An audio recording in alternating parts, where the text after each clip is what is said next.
Salut, bienvenue sur ma chaîne. Si c'est la première fois que vous êtes ici, en fait, je me présente, je m'appelle Véronique Lecourt. Je suis créatrice de souvenirs sucrés chez Biscuit Sugar depuis 2009.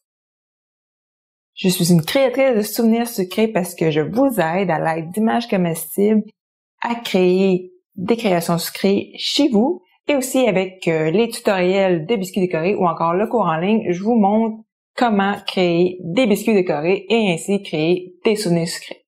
Aujourd'hui, je vous montre à décorer des biscuits, mais pas n'importe quel biscuit.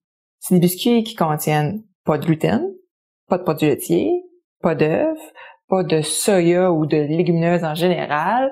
Il n'y a pas de noix, il n'y a pas d'arachide. Donc, qu'est-ce que ces biscuits-là peuvent contenir? Eh bien, ils contiennent du bonheur parce qu'ils sont vraiment bons. Les enfants, ils ont super gros apprécié lors de la fête de mon garçon.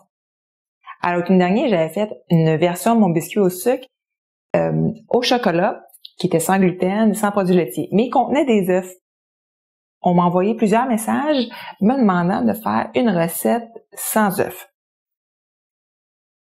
Là, à peu près 3 semaines avant de faire les biscuits pour la fête de mon garçon, je me suis dit, je vais tester à l'avance une recette. Donc, j'ai trouvé une recette sur, en fait, j'avais plusieurs recettes. Puis bon, ça fonctionnait pas, il y avait tout le temps quelque chose qui faisait que le biscuit soit qui se défaisait, peu importe. J'ai fini par trouver une recette de sablé sur le site de Food Network. Je vais vous mettre le lien dans les commentaires. Donc, j'ai remplacé la farine régulière par la farine sans gluten de Boulangerie Cannelle et j'ai remplacé le beurre par un produit que j'ai découvert il y a pas très longtemps à mon épicerie métro. C'est des bâtonnets de beurre végétal. Donc, qu'est-ce que ça contient? Ça contient principalement de l'huile de noix de coco, de l'huile de tournesol, de l'huile de palme, celle de maïs, lécithine de tournesol. Il n'y a même pas de colorant artificiel dedans, mais il y a du roku biologique qui sert de colorant pour donner une petite teinte jaunâtre comme le beurre. Même que mon garçon, quand j'ai sorti ça, il était comme « Mais maman, non, ça, j'ai pas le droit » parce que pour lui, il pensait que c'était du vrai beurre.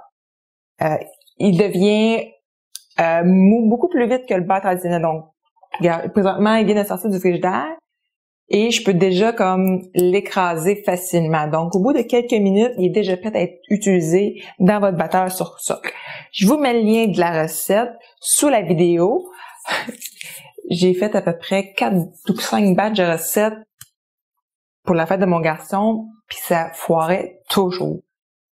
C'est quand j'ai fait mon test, voilà une couple de semaines, j'avais mal transcrit la recette, puis là j'avais de la misère à la retrouver. Au lieu d'écrire 3/4 de tasse, au lieu d'écrire 3/4 de livre, j'écris 3/4 de tasse. Donc là, ça fonctionnait pas du tout. Mais là, j'ai pris les notes quand ça a fini par fonctionner et j'ai écrit la recette et je vous donne tout ça dans la description sous la vidéo. Donc, assez de blabla, je vous montre comment j'ai décoré ces biscuits-là. Le glissage que j'utilise, en fond, c'est un glissage à la base de sirop de maïs.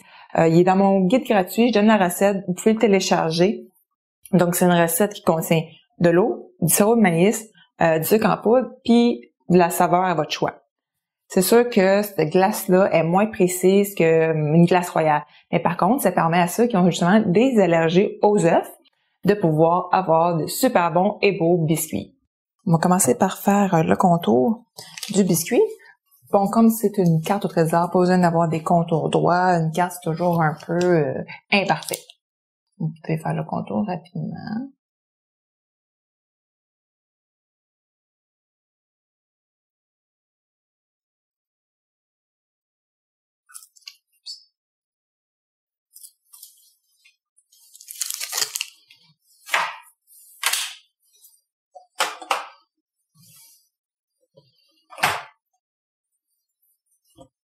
Quand votre contour est assez ferme, vous venez remplir le centre.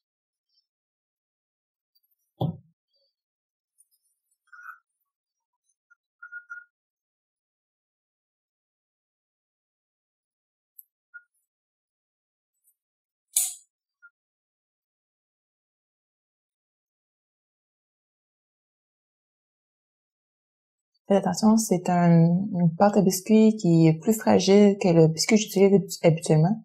C'est c'est une version d'un shortbread, un sablé, mais qui est fait avec sans gluten, sans produits laitiers, il est vraiment fragile, donc faites attention quand vous le manipulez. Donc, on va le laisser sécher.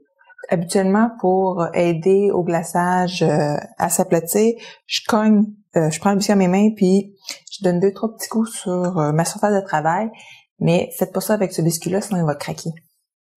Donc, on va le mettre de côté au moins 24 heures.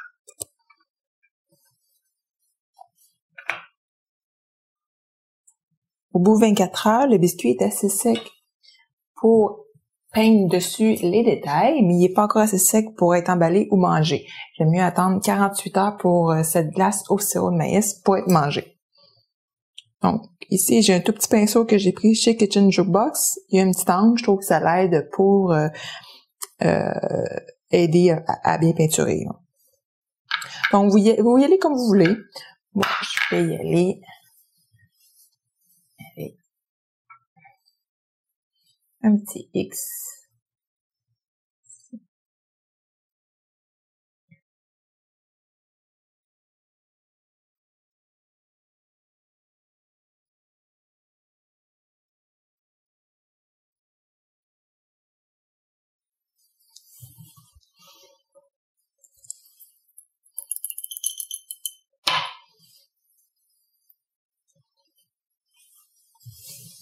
Bon, ici, j'ai différentes teintes que j'ai utilisées. J'ai utilisé du Edible Art.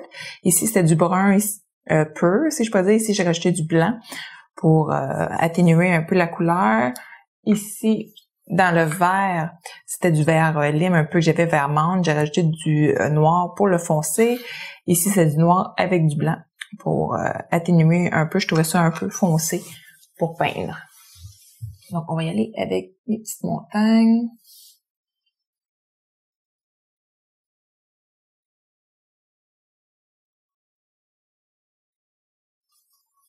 Vu que j'ai du brun, je vais aller tout de suite faire mon tronc ici de palmier. Je fais un petit peu plus foncé.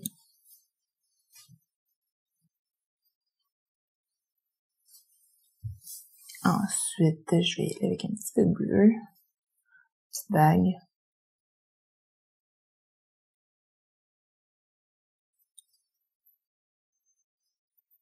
Je suis pas une pro de dessin là, à la main comme ça, mais je me dis que les pirates non plus. Donc, ça va être parfait comme ça.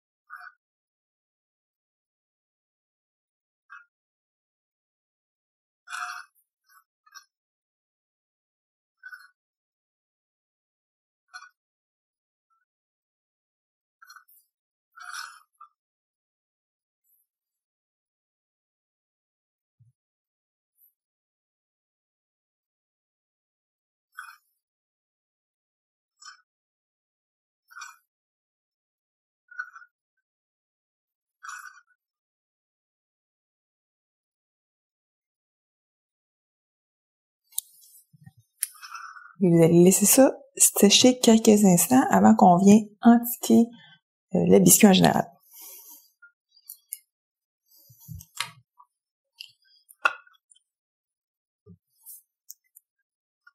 Le glaçage au sirop de maïs a tendance à être très lisse.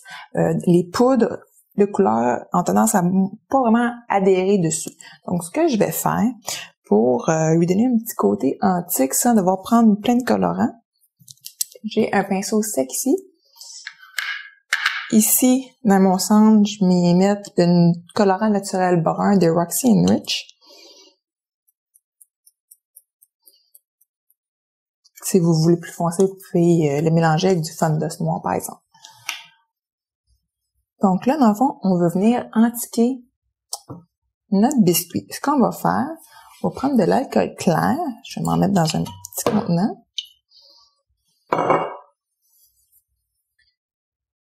Je vais donc humidifier à certains endroits. Là, mon pinceau est déjà un petit peu brun dessus. Donc, ça a fait un petit peu de trace. Ensuite, je vais prendre le colorant naturel brun de Roxy Rich et je vais venir ajouter un petit peu.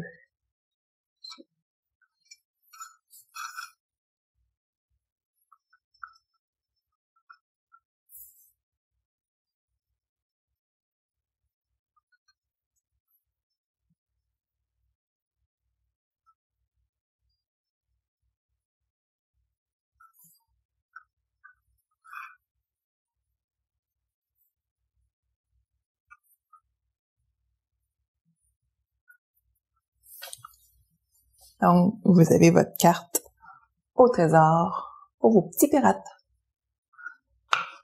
Au fil des années, j'ai appris à trouver vraiment plein d'idées pour faire des belles fêtes d'enfants à mon garçon pour que lui aussi puisse avoir quelque chose de beau, de bon, de le fun.